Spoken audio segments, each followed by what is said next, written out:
Selamat pagi. Apa kabar pemirsa TVR Parlemen dimanapun Anda berada? Berjumpa kembali dalam program TVR 09 bersama saya Elisa Purba dan juga rekan saya Reski. Dan dalam 30 menit ke depan kami akan sajikan kepada Anda sejumlah berita nasional, khususnya dari sudut pandang DPR RI sebagai referensi Anda dalam memahami dinamika politik, ekonomi, sosial, dan budaya di Indonesia. Dan pemirsa TVR Parlemen, inilah TVR 09 selengkapnya.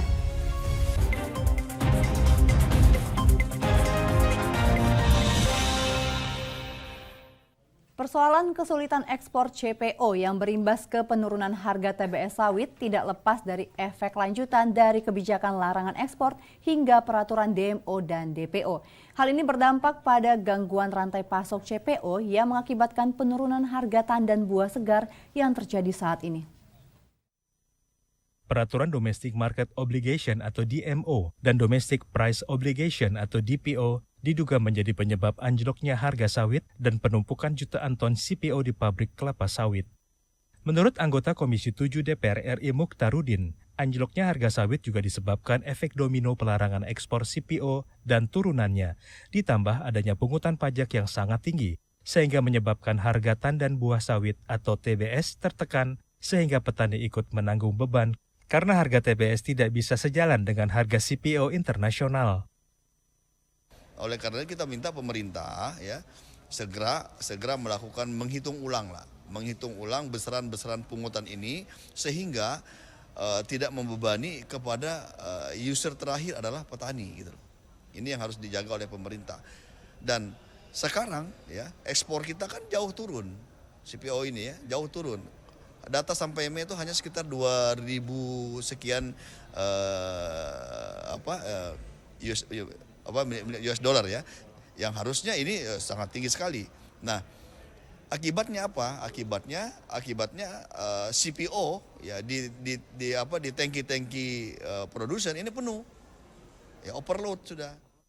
Dalam Peraturan Kementerian Keuangan Nomor 98 Tahun 2022 tentang penerapan barang ekspor yang dikenakan bea keluar, minyak sawit atau crude palm oil yang diekspor dikenakan pajak yang sangat tinggi, yaitu sebesar 32,5% hingga 49,9%. Andre, TVR Parlemen melaporkan. Baiklah pemirsa, kita akan beralih ke berita selanjutnya di mana ditetapkannya Labuan Bajo menjadi destinasi pariwisata super prioritas oleh Presiden Joko Widodo pada 2019 silam. Tentunya ini membuat pemerintah melalui Kementerian PUPR membangun berbagai infrastruktur di wilayah Labuan Bajo. Hal ini ditujukan untuk perhelatan event internasional seperti Presidensi G20 dan juga ASEAN Summit 2023 yang salah satu lokasinya bertempat di Labuan Bajo. Destinasi Pariwisata Super Prioritas atau DPSP Labuan Bajo, Nusa Tenggara Timur siap untuk perhelatan internasional seperti KTT G20 dan KTT ASEAN 2023. Ditetapkannya Labuan Bajo menjadi Destinasi Pariwisata Super Prioritas atau DPSP oleh Presiden Joko Widodo pada 2019 silam, membuat pemerintah melalui Kementerian PUPR membuat berbagai infrastruktur di wilayah Labuan Bajo, salah satunya di Loh Buaya, Pulau Rinca, Taman Nasional Komodo, Nusa Tenggara Timur. Ditemui saat peninjauan Komisi 5 ke Labuan Bajo, Direktur Jenderal Cipta Karya Kementerian PUPR, Diana Kusumastuti menyebut, pembangunan infrastruktur destinasi pariwisata super prioritas atau DPSP Labuan Bajo sudah siap 100% menyambut perhelatan internasional. Kami dari Kementerian PUPR, khususnya Direktorat Jenderal Cipta Karya, saat ini sebenarnya pembangunan yang ada di Loh Rinca itu sudah 100%, ya, sudah selesai semuanya. Namun ada yang belum, itu masalah interior, ya, mebelernya. Nah ini yang sedang kita persiapkan. Lebih lanjut, anggota Komisi 5 DPR RI Sudewo menilai perhelatan internasional merupakan ajang promosi pariwisata Indonesia, terutama Labuan Bajo. Semuanya harus sudah siap, karena ini adalah event internasional. Promosinya Labuan Bajo itu dari event internasional ini. Jadi memberikan kesan pertama yang menggoda, begitu kan, kepada internasional. Dan itu saya yakin disadari betul oleh pemerintah pusat, sebagaimana terjadi event di Mandalika kemarin. Mandalika itu kan memberikan kesan yang baik. Dari Labuan Bajo, Nusa Tenggara Timur, Teresia Butar-Butar melaporkan. Pemirsa, Televisi dan Radio Parlemen bekerja sama dengan Pusat Karir UIN Jakarta menggelar acara bertajuk TVR Days. Tentunya informasi selengkapnya sesaat lagi pemirsa, tetaplah bersama TVR 09. Tugas dan fungsi DPR RI sangat penting bagi negeri ini sebagai pengemban amanat rakyat. Namun tidak banyak yang tahu apa saja fungsi dan tugas dari DPR. DPR mempunyai 3 fungsi pokok, yaitu legislasi, anggaran, dan pengawasan. Ketiga fungsi tersebut harus dilaksanakan dalam kerangka fungsi representasi yang mengedepankan kepentingan rakyat berdasarkan aspirasi masyarakat dan untuk kesejahteraan rakyat. Dari fungsi legislasi, DPR RI mempunyai tugas dan wewenang untuk menyusun dan menetapkan program legislasi nasional bersama dengan pemerintah, menyusun dan membahas rancangan undang-undang, menerima rancangan undang-undang dari DPD, membahas rancangan undang-undang yang diusulkan oleh Presiden ataupun DPD, menetapkan undang-undang bersama dengan Presiden, menyetujui atau tidak menyetujui peraturan pemerintah pengganti undang-undang yang diajukan Presiden untuk ditetapkan menjadi undang-undang. Sementara, fungsi anggaran membahas dan memberikan persetujuan atau tidak memberikan persetujuan terhadap rancangan undang-undang tentang APBN yang diajukan Presiden, memperhatikan pertimbangan DPD atas rancangan undang-undang tentang APBN dan rancangan undang-undang terkait pajak, pendidikan, dan agama, menindaklanjuti hasil pemeriksaan atas pengelolaan dan tanggung jawab keuangan negara yang disampaikan oleh BPK, memberikan persetujuan terhadap pemindahantanganan aset negara maupun terhadap perjanjian yang berdampak luas bagi kehidupan rakyat yang terkait dengan beban keuangan negara. Dan fungsi pengawasan, melakukan pengawasan terhadap pelaksanaan undang-undang, APBN, dan kebijakan pemerintah, membahas dan menindaklanjuti hasil pengawasan yang disampaikan oleh DPD terkait pelaksanaan undang-undang mengenai otonomi daerah, pembentukan, pemekaran, dan penggabungan daerah, pengelolaan sumber daya alam dan sumber daya ekonomi lainnya, pelaksanaan APBN, pajak, pendidikan, dan agama. Terima kasih. Video ini dipersembahkan oleh TV dan Radio Parlemen, Biro Pemberitaan Parlemen, Sekretariat Jenderal, dan Badan Keahlian DPR RI.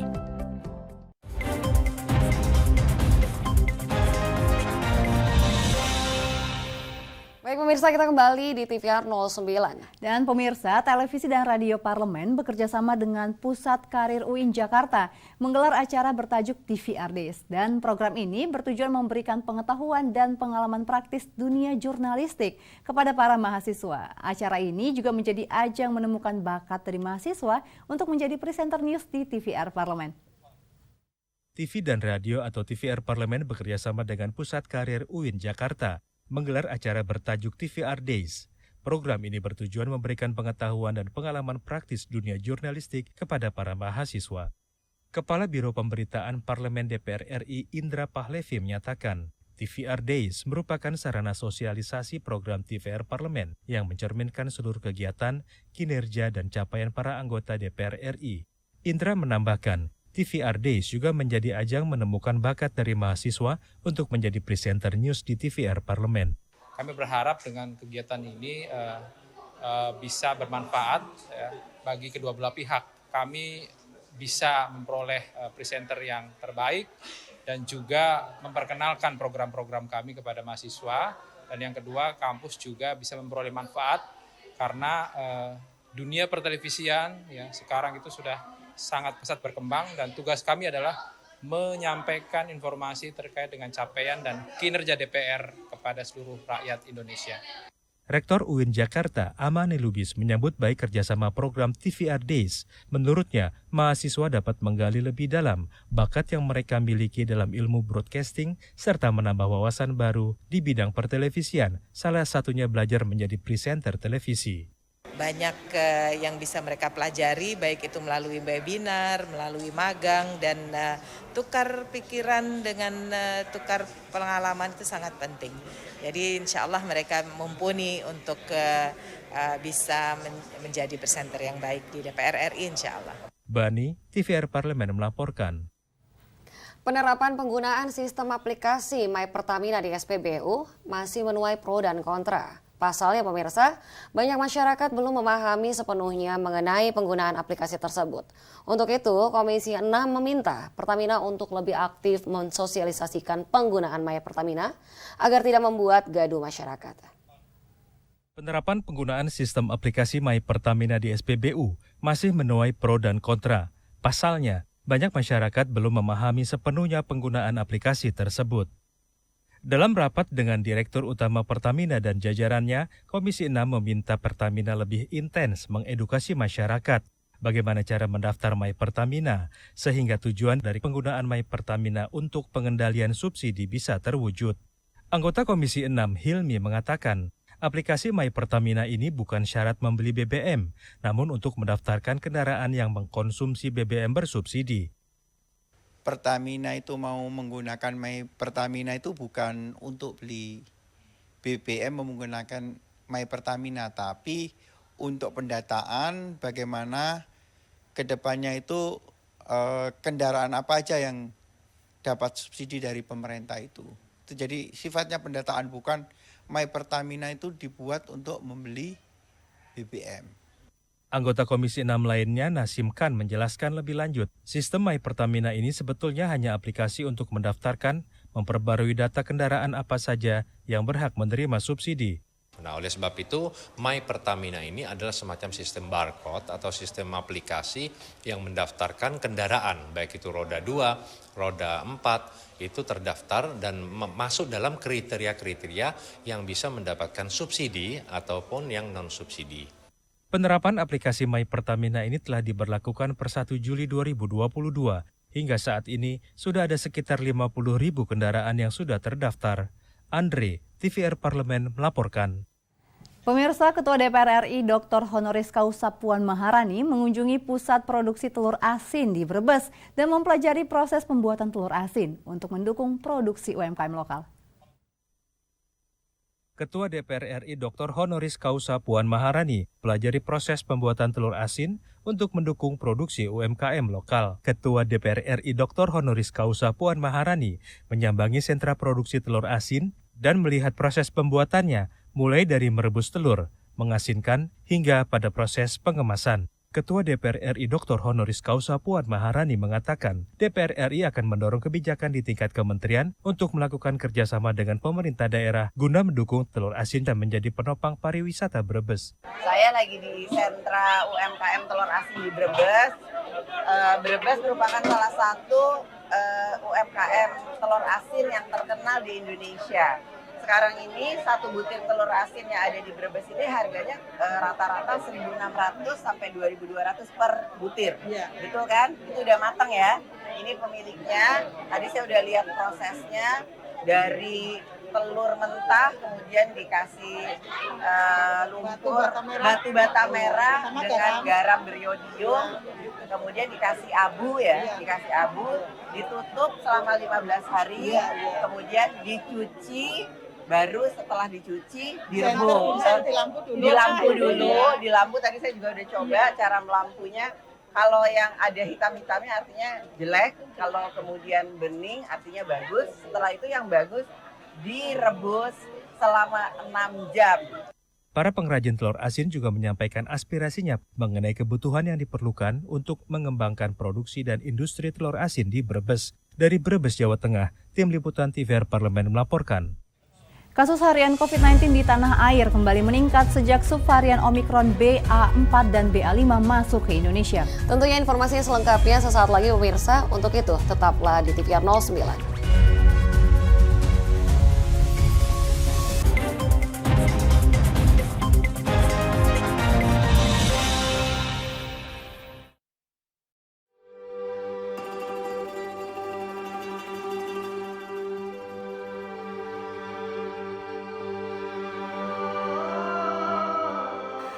Gema takbir mulai berkumandang. Tidak terasa, kini tibalah saatnya kita untuk berbagi. Di hari yang suci ini, marilah kita berserah dan bersyukur atas segala nikmat yang telah diberikan Sang Maha Kuasa. Jadikanlah Idul Adha sebagai momentum untuk melatih keikhlasan dan ketulusan dalam menjalankan perintah Allah Subhanahu wa Ta'ala. Idul Adha adalah tentang berbagi apa yang kita miliki dan peduli pada mereka yang membutuhkan. Semoga hari raya ini dapat meneguhkan keimanan serta menumbuhkan kasih sayang terhadap saudara. Dalam semangat berkorban, mari kita capai kerendahan hati dan kepedulian pada sesama. Virus corona menjadi perbincangan dunia. Beberapa negara sudah terjangkit. Ribuan orang di Indonesia terkena virus ini.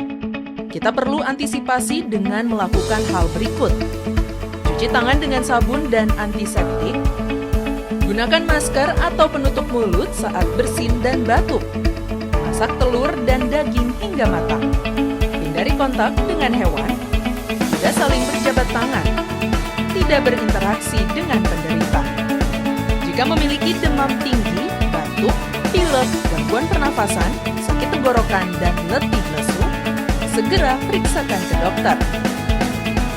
Waspada virus corona, cegah penyakit sejak dini. Dipersembahkan oleh TVR Parlemen, Biro Pemberitaan Parlemen, Sekjen dan DK DPR RI.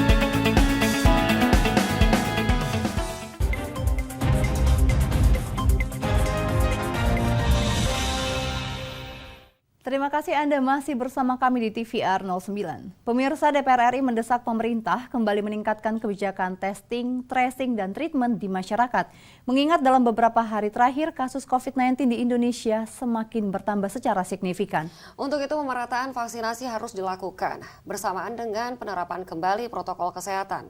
Berikut ini pemirsa liputan mendalam yang telah dirangkum oleh tim redaksi TVR Parlemen dengan segmen editorial TVR Parlemen.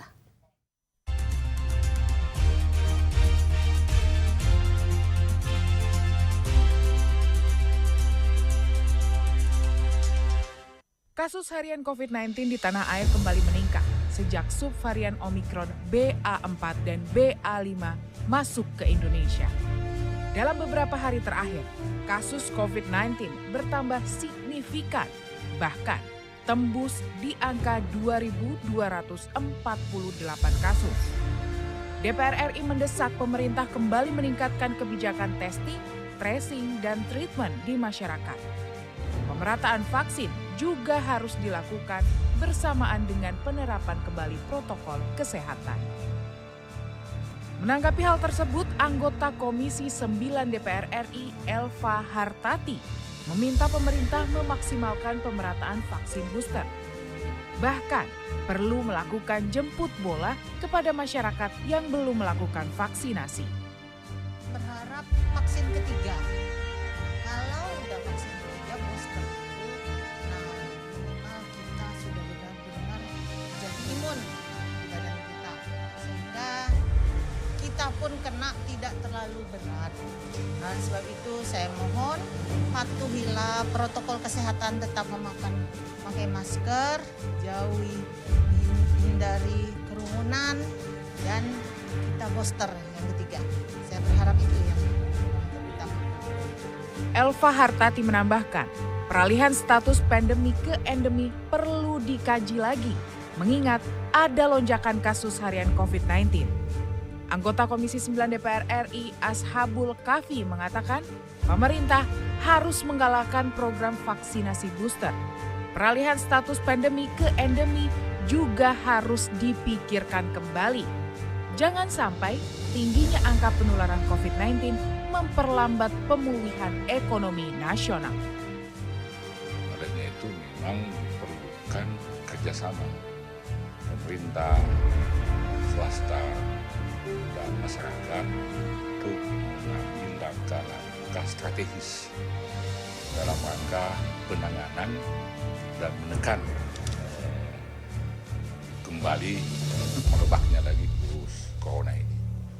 Kenapa? Karena penanganan virus corona ini tidak cukup hanya ditangani oleh kalangan medis. Sementara itu, Komisi 5 DPR RI meminta pemerintah mempertimbangkan secara cermat dan komprehensif jika akan memberlakukan syarat perjalanan baru. Anggota Komisi 5 DPR RI Muhammad Aras mengatakan penerapan kebijakan syarat perjalanan yang baru harus mempertimbangkan pemenuhan vaksin dosis lengkap. Pelonggaran syarat diperbolehkan asal ada pengawasan yang ketat dan tegas. Kemudian penggunaan misalnya antigen, jangan 1 hari, jangan 2 hari, tetapi 1 minggu. Paling minimal bahwa ada tes terbaru minimal 1 minggu terakhir, sehingga mereka bisa merencanakan perjalanan-perjalanan yang akan dijalankannya. Nah, intinya adalah bahwa tetap kondisi-kondisi aman, kondisi sehat bisa terbang. Anggota Komisi 5 DPR RI Sudewo menilai selama aturan perjalanan baru belum diberlakukan, Kemenhub sebaiknya fokus terlebih dahulu menyehatkan industri penerbangan dan meningkatkan kembali pelayanan bagi penumpang. Sudewo berharap aturan pengetatan seperti saat terjadi gelombang kedua pandemi tidak terjadi lagi, karena akan berdampak pada sektor transportasi. Sebaiknya Direktorat Jenderal Perhubungan Udara dengan Angkasa Pura I, Angkasa Pura II, dengan semua airline fokus terhadap bagaimana menyehatkan dunia penerbangan kembali. Banyak faktor yang menyebabkan kenaikan kasus COVID belakangan ini. Utamanya, banyak orang yang sudah kembali beraktivitas, melonggarkan disiplin prokes, hingga euforia yang tidak terukur. Pemerintah harus selalu tegas dalam menegakkan protokol kesehatan, serta memperketat pintu masuk bagi warga negara asing yang ingin ke Indonesia. Jangan sampai perjuangan yang dilakukan oleh masyarakat selama 2 tahun lebih menjadi sia-sia akibat euforia sesaat. Tim Liputan TVR Parlemen melaporkan.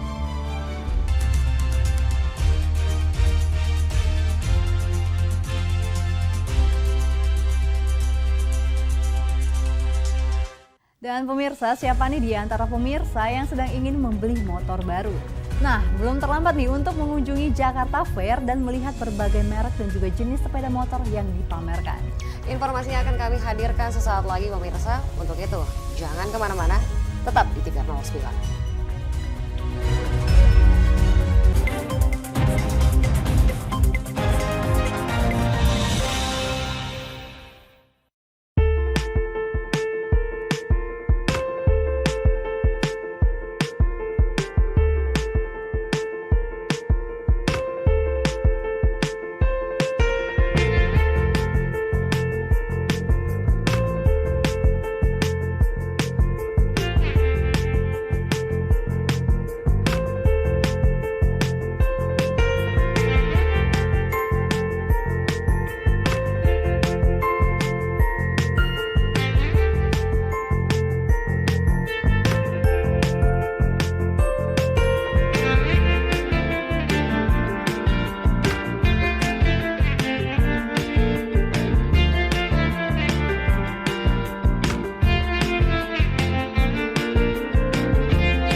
Ingat selalu protokol kesehatan dengan melakukan 5M.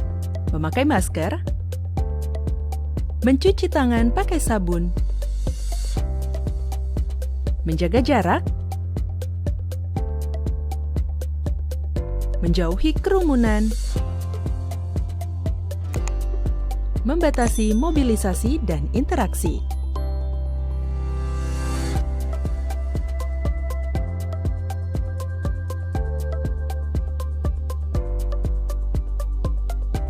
Dipersembahkan oleh Biro Pemberitaan Parlemen, Sekretariat Jenderal DPR RI.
Dan pemirsa, kembali di TVR 09. Pemirsa, Jakarta Fair atau Pekan Raya Jakarta kembali diselenggarakan nih setelah 2 tahun terakhir absen akibat pandemi COVID-19.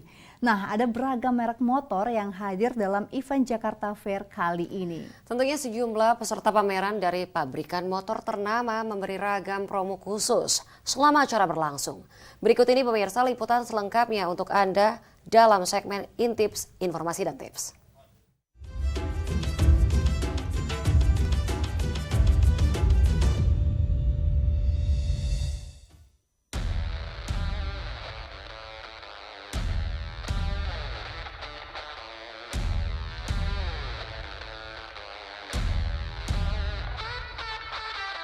Setelah absen selama 2 tahun karena pandemi COVID-19, pameran terbesar dan terlama di Indonesia yaitu Jakarta Fair Kemayoran 2022 kembali digelar. Jakarta Fair atau Pekan Raya Jakarta kembali hadir sebagai rangkaian rutin peringatan HUT DKI Jakarta yang tahun ini genap berusia 495 tahun. Ajang ini dimeriahkan berbagai macam peserta, mulai dari gerai makanan, elektronik, keperluan rumah tangga, hingga produk-produk otomotif termasuk produsen sepeda motor. Tak sedikit masyarakat berburu produk dengan harga miring pada pameran perayaan ulang tahun DKI Jakarta ini loh. Buat pemirsa yang sedang mencari motor baru atau sekedar cuci mata, ada berbagai macam merek yang bisa dilirik nih. Mulai dari pabrikan besar seperti Honda, Yamaha, dan Kawasaki, hingga produsen motor non-Jepang seperti Benelli Kiwi dan beberapa merek yang dinaungi Utomo Corp seperti Italjet, Royal Alloy, dan motor listrik Nio. Yuk kita kulik satu-satu. Merek-merek besar seperti Honda, Yamaha, dan Kawasaki punya panggung atau booth yang bisa dibilang paling besar di perayaan Jakarta Fair 2022. Yamaha yang buka stand di hall terbuka membawa lengkap jajaran motornya. Tahun ini merupakan tahun ke-10 Yamaha berpartisipasi mengikuti Jakarta Fair.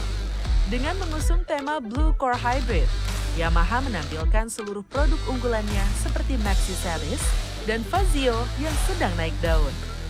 Khusus bagi pemirsa yang berkunjung ke Jakarta Fair 2022, pemirsa dapat mencoba test ride Yamaha Fazio Hybrid Connected yang terus mendapat antusiasme tinggi dari masyarakat Indonesia loh. Sementara bagi pengunjung yang menyukai motorsport, Yamaha juga menyediakan display dyno test bagi pengunjung yang ingin menguji ketangguhan quick shifter pada all new R15 Connected secara langsung. Gimana? Seru banget kan? Kita lanjut ke booth berikutnya yuk, yaitu Kawasaki. PT Kawasaki Motor Indonesia memajang salah satu ikon dari seri Kawasaki Ninja, yaitu New Kawasaki Ninja ZX-10R. Just info aja nih pemirsa, New Kawasaki Ninja ZX-10R merupakan tunggangan dalam serangkaian kemenangan di kejuaraan dunia Superbike World Championship. Motor berkapasitas hampir 1000 cc ini pernah digunakan oleh legenda World Superbike Jonathan Rea sebagai juara dunia Superbike pada musim kompetisi 2020. Ayo pemirsa, siapa nih yang mau pakai motor samaan sama juara dunia? Cus deh beli, harganya cuma 490 juta aja. Selain New Kawasaki Ninja ZX-10R, Kawasaki juga memamerkan Versys X 250 untuk segmen motorsport dan touring yang lebih atraktif dan berkesan tangguh.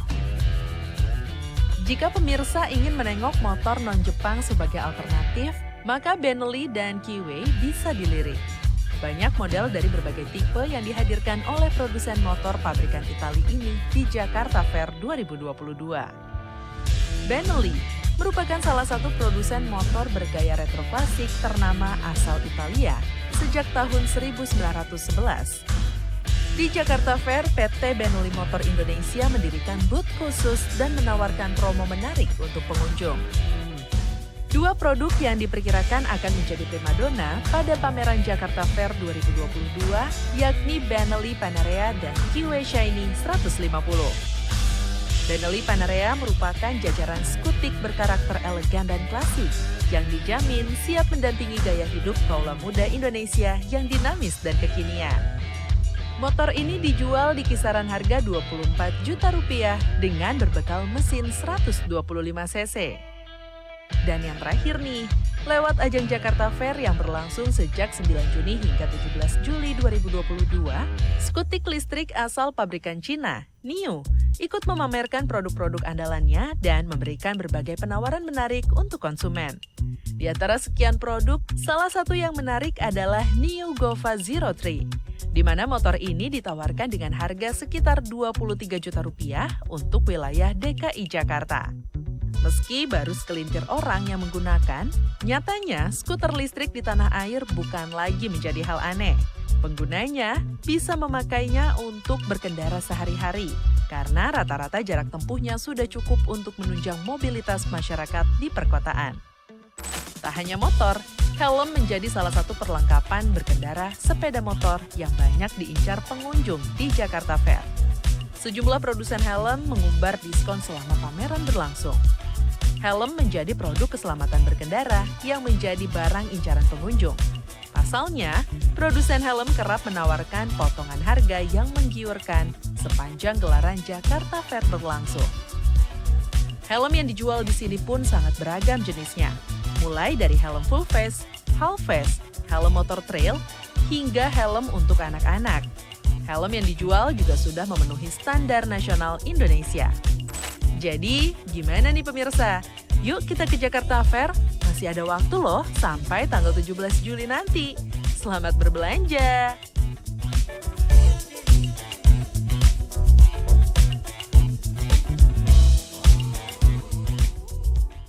Dan pemirsa, kami infokan kepada pemirsa TVR Parlemen bahwa DPR RI saat ini sedang memasuki masa reses, di mana seluruh anggota Dewan kembali ke daerah pemilihan masing-masing, melaksanakan fungsi representasi DPR, menyerap dan menghimpun aspirasi masyarakat, serta menindaklanjuti dan memberikan pertanggungjawaban kepada konstituen di daerah pemilihannya.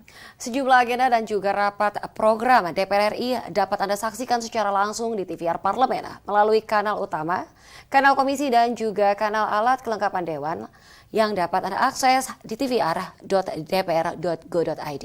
Dan pemirsa TVR Parlemen, demikianlah TVR 09 edisi pagi ini. Kami ingatkan untuk tetap waspada pada persebaran virus COVID-19 dan tetap patuhi protokol kesehatan. Pemirsa, segenap kru TVR Parlemen yang bertugas mengucapkan terima kasih telah menyaksikan TVR 09 pagi hari ini. Saya Rin Reski dan rekan saya Lisa Purba, sampai bertemu kembali di TVR 09 esok hari. TVR Parlemen, referensi Indonesia.